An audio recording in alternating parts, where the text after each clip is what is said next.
Welcome to অগ্রগতি Anjana's kitchen and blog. নমস্কার, অগ্রগতি অঞ্জনার কিচেন অ্যান্ড ব্লগে সকলকে জানাই স্বাগত। আমার ভুটু আর বেঁচে নেই, ভুটু চলে গেছে আমাকে ছেড়ে। এই ভিডিওটি হচ্ছে ভুটুর অপারেশনের আগের দিনের রাতের ছবি। আর পরের দিন ভুটুকে অপারেশন করে এভাবে নিয়ে আসা হয়েছিল। খুব কষ্ট পেয়েছে আমার ভুটু। আর পরের দিন আমার ভুটু অর্থাৎ 13 তারিখে অপারেশন হয়েছিল, আর 14 তারিখে আমার ভুটু আমাদের ছেড়ে চলে গেছে। এই যে আমার ভুটু শুয়ে আছে, চিরনিদ্রার দেশে আমার ভুটু চলে গেছে, শান্তির ঘুম ঘুমাচ্ছে। অনেক কষ্ট পেয়েছে আমার বাবাটা, আর কাউকে জ্বালাবে না, আর ওর কোনো রকম ইঞ্জেকশনের ব্যথা পেতে হবে না। চলে গেছে শান্তির দেশে আমার ভুটু, চির শান্তির ঘুমে ঘুমাচ্ছে আমার ভুটু। এটা হচ্ছে গঙ্গার পাড়, আর এখানেই আমার ভুটু শায়িত রয়েছে, মানে আমার ভুটুকে সমাধি দেওয়া হয়েছে। তো এটা সমাধি দেওয়া হয়েছে 14 তারিখে, আর পরের দিন 15 তারিখে আমার ভুটুর সঙ্গী কুটকুটিকে নিয়ে আসা হয়েছে, এবং আমি এবং আমার মেয়েও এসেছি। কারণ ভুটু যখন মারা গেছিল তখন রাত্রির 8টা বাজে, আর এখানটা অনেক নির্জন এলাকা। সেই জন্য আমরা পরের দিন বিকেলবেলায় একটু এসেছি গঙ্গার পাড়ে ঘুরতে। ওই দূরেতে আমার ভুটু মানে শুয়ে আছে চিরনিদ্রার নিদ্রিত হয়ে।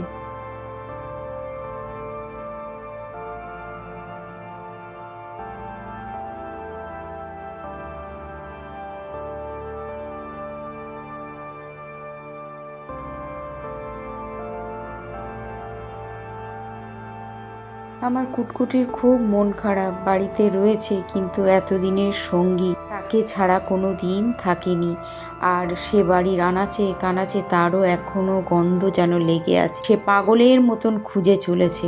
আমি জানি না ভুটুকে হারিয়ে কুটকুটি কিভাবে থাকবে। আমি ওর মন ভোলাবার জন্য নিয়ে এসেছি এই গঙ্গার ঘাটের পাশে একটি মন্দির আছে সেখানে, এবং ওকে প্রতিদিন আমি এখন ঘোরাতে নিয়ে যাই যাতে ও ভুলে থাকতে পারে। কিন্তু ভুলে যাওয়া কি এতটাই সহজ? এতগুলো বছর একসঙ্গে ওরা কাটিয়েছে।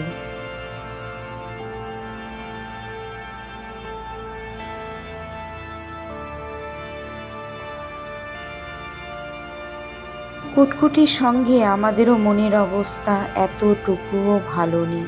ভুটু সব সময় আমার সঙ্গের সঙ্গী ছিল। ও মা ছাড়া কিছু বুঝতো না, তাই আমি ওকে ছাড়া কোথাও বেড়াতে যেতাম না।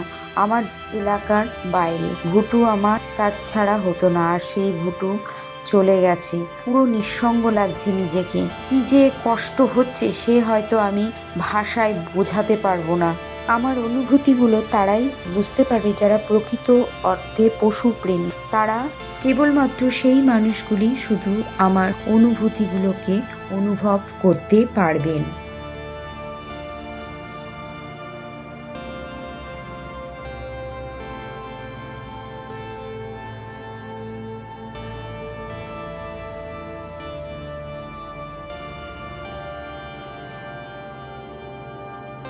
বিশ্বাস করুন, গোটা পৃথিবীর মধ্যে কোনো কিছু যেন ভালো লাগছে না। পৃথিবীর সব কিছু আনন্দ যেন ফিকে হয়ে গেছে ভুটু চলে যাওয়াতে। কোনো কিছুতেই শান্তি মনে আসছে না। ঘুরছি ফিরছি খালি ভুটুর কথা, ভুটুর স্মৃতি বারে বারে মনে পড়ছে, আর বুক ফাটা অসহায়ের মতন কান্না কেঁদে চলেছি আমি আর আমার হাজবেন্ড।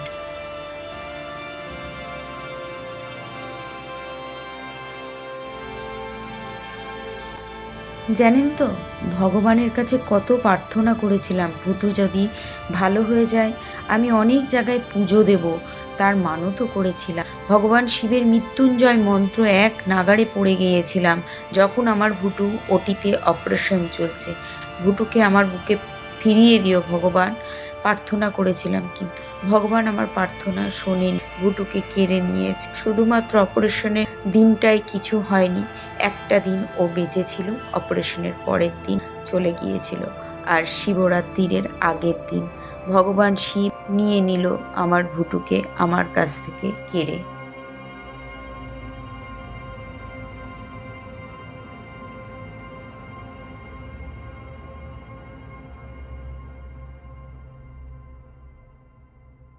মন্দির চত্বর চারিপাশে ঘোরবার পর কুটকুটি একটা জায়গায় বসে পড়লো। আর ও দেখুন কেমন কাঁদছে, ওর চোখে কিন্তু জল। কি আর করা যাবে, কিছু করার নেই, এটাই ছিল নিয়তি। খুবই কষ্টের মধ্যে রয়েছি আমরা সকলে। নদীর পাড়ের কিছুটা দৃশ্য, সন্ধ্যা হয়ে এসেছে আর একটা গোলাপি রঙের আস্তরণ ছড়িয়ে পড়েছে, সেই দৃশ্যগুলো দেখছিলাম আর ভিডিও ক্লিপ তুলে নিলাম। কিছুই যেন ভালো লাগছিল না। পাশে একজন খুব সুন্দর ভক্তি করে পুজো দিচ্ছে, কারণ শিবরাত্রির তো, তাই সবাই দেখুন এখানে অনেক পুজো দিয়েছে সকলে। শিবরাত্রির সন্ধ্যাকালের পুজো দিচ্ছে এবং শিবের কাছে প্রার্থনা করছে, দেখে খুব ভালো লাগলো, তাই এর একটি ভিডিও ক্লিপ তুলে নিলাম। মন্দির দর্শন করে আমরা সবাই মিলে টোটোয় উঠে পড়েছি আর এবার বাড়িতে চলে এসেছি। ভুটু আমার পরিবারের সদস্য, ভুটু আমার সন্তান ছিল, তাই আগামীকাল আমার ভুটুর শ্রাদ্ধ অনুষ্ঠিত হতে চলেছে। এই যে দেখুন শ্রাদ্ধের সমস্ত গোছগাছ চলছে, পুরোহিত মশাই চলে এসেছে আর ভুটুর শ্রাদ্ধের কাজটি আমার হাজবেন্ড করেছিল।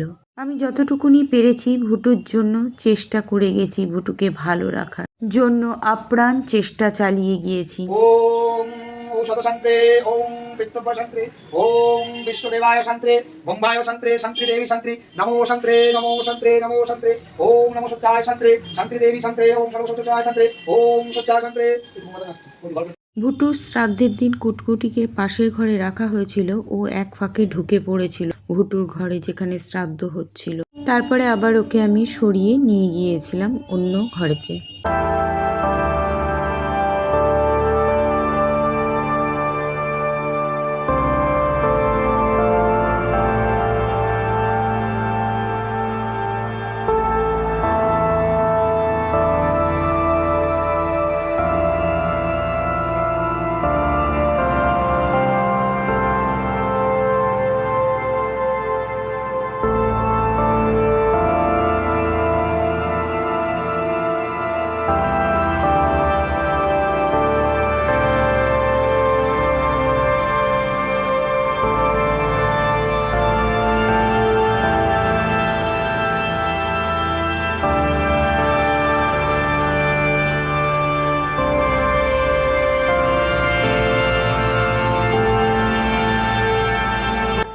করা উচিত, কারণ ধর্মযুদ্ধের শ্রেষ্ঠ কাজ হলো ক্ষৈত্র, কাজে কিছুই নয়।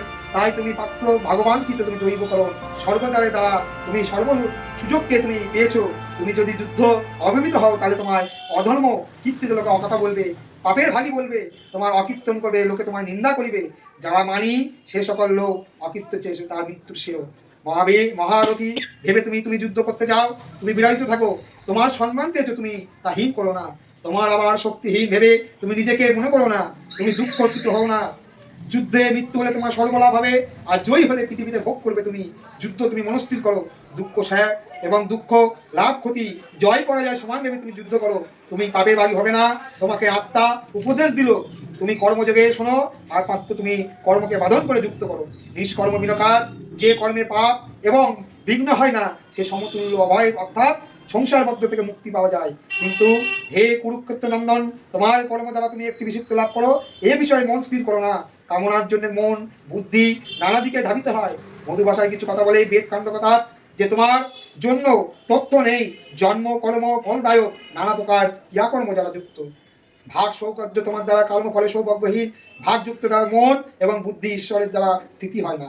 বেদ কাণ্ড করা ক্রিয়া এবং ত্রিগুণ্য তুমি কর্মফলে আশা ত্যাগ করে দাও। তত্ত্বজ্ঞান সম্পূর্ণ দ্বারা দুঃখ শোককে বিচলিত থাকো না। কিসে কি হবে তা চিন্তা করে ত্যাগ আত্মাকে বর্তমান করো। চারিদিকে জলপ্লাবিত ক্ষুদ্র দ্বারা জলাশয় মানুষ কিছুটা দরকার, কিন্তু জ্ঞান বিজ্ঞানে বেদের সেইটুকু দরকার, বেশিরভাগের কিছুই দরকার নেই। মাসে অমাবস্যা তিথি রাশি ভাস করে তোমার রঙের নাম রাখতে যথা সম্ভব তোমার নামপত্র স্বর্গগামী নিদামং ছত্র দানায় নম একত্র চিন্তা চলচ্চিত শিবে নম এতে সচন্দন বন্ধপুষ্পে সম্পনায় ব্রাহ্মণায় নম। ঠাকুর সাহায্য করো, বলো আমার সাধ্য হয়ে যাই আমি তোমার রঙে দেবে জানতে। তোমার নামপত্র যথা সম্ভব আসন ধৈর্য দান করলাম তার আত্মার শান্তির জন্য, সে যেখানে থাকুক তার আত্মার শান্তি পাক এবং হাসি হাস করে রাখতে সর্বদানি ঈনামং যথা সম্ভব অন্নপত্র আসনায় দানায় নমঃ। গুগল পিনটা হাতে পেলে সবাই খুব আনন্দ করে, কিন্তু সে জায়গায় আজকে আমার এই গুগল পিনটা পাওয়ার ফলে কোনো আনন্দ নেই। বিশ্বাস করুন, কোনো আনন্দ নেই।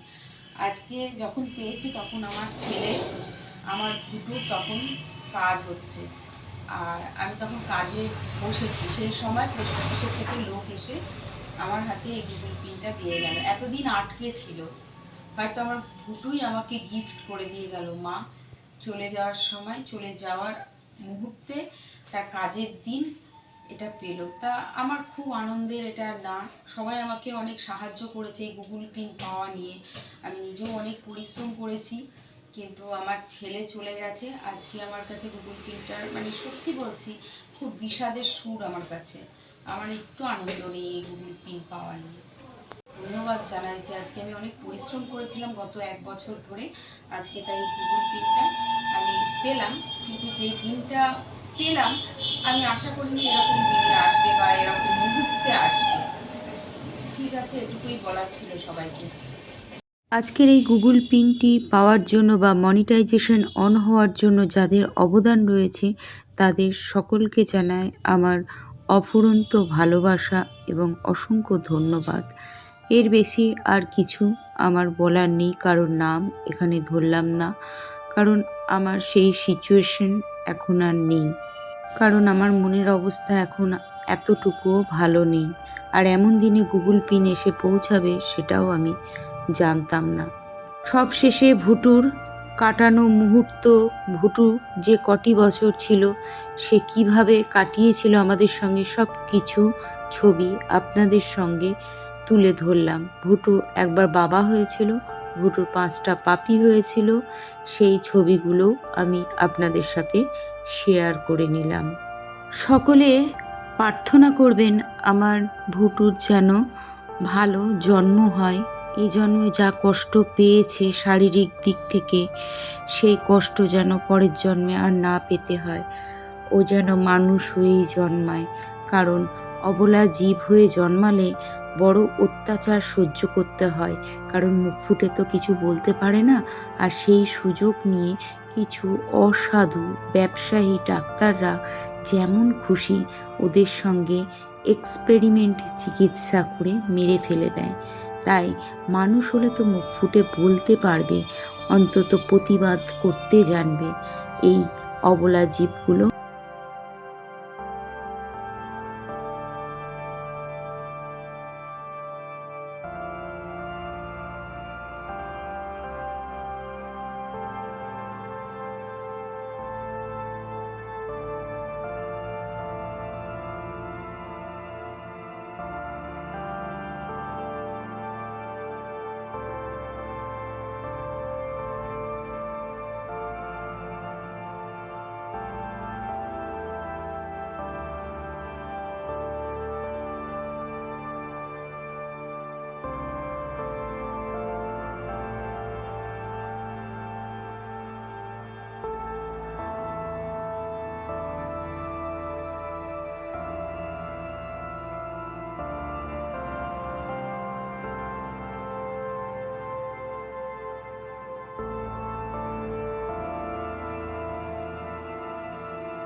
ভুটু আর ভুটুর ওয়াইফ কুটকুটি একবার ডগ শোতে পার্টিসিপেট করেছিল, তার মেমেন্টো ওদের দিয়েছিল সেই ছবি।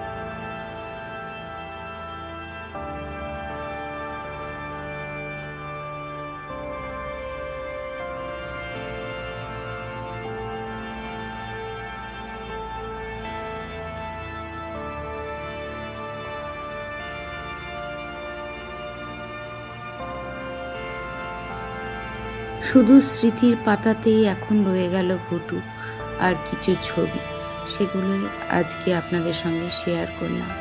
আর এটা হলো ভুটুর ছোট্টবেলাকার সেই ছবি, যখন ভুটুকে ফার্স্ট নিয়ে আসা হয়েছিল সেই ছবিটা।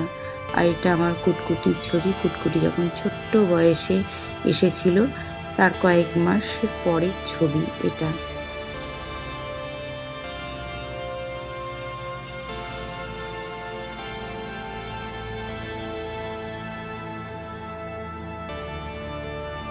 এটা ভুটুর আমাদের ছেড়ে যাওয়া শেষ দিনের ছবি। ভুটুকে জড়িয়ে আমার হাজবেন্ডের কান্না সে দেখার মতন ছিল না।